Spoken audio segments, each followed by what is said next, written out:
So your first one had to do with whether or not I quantify the current situation relative to previous assessment of the situation. And I will say that I will characterize it as follows. We are in the presence of a negative demand shock, no question about that.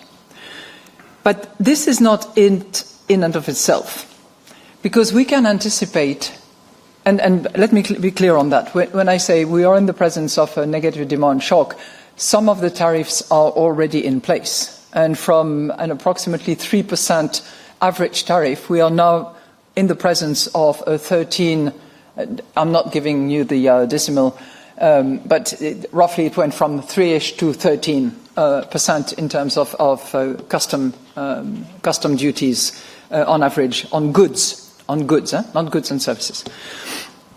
So that's what we face now. But we also have a prospect of something that could be far more impactful, number one.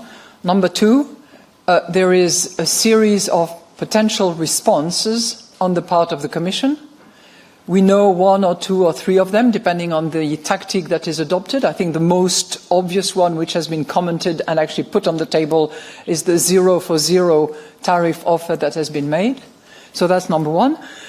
Number two, there will likely be, and that really falls in the category of our risk assessment, there will be some redirection, rerouting of goods that will be supplied by markets that are subject to much higher tariffs, even as we speak now, and possibly other destinations from which those goods could be rerouted to Europe. And third, there are other policies that are also in play and being discussed, including in particular in Germany. So fiscal policies that would see significant investments, significant fiscal impulse that would be given. So you have a combination of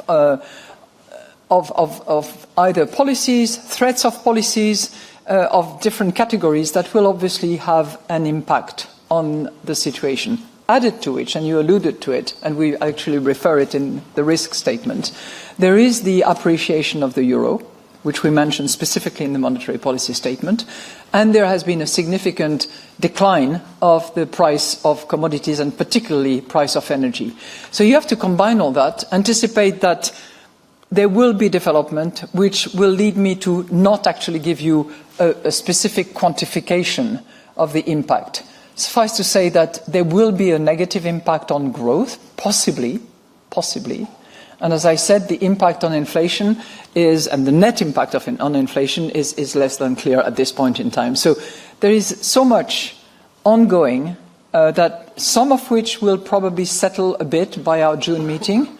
But given that the 90 days will only elapse around the 9th of July and then the 14th of July, Bastille Day, we will know more on that front. And on the fiscal front, clearly the incoming of new governments in various countries, including in Germany, will also take us to a more clarification on exactly where the situation will evolve. But we will, as I said earlier, there is no better time to be data dependent. There's no better time to rely on very strong and solid analysis by all our staff. And I'm glad that June is going to be a combined exercise of the ECB and the national central banks, who will be confronting their respective viewpoint and analysis to arrive at something that will be really consolidated around our three key analytical underpinning, which are inflation outlook, underlying inflation and transmission.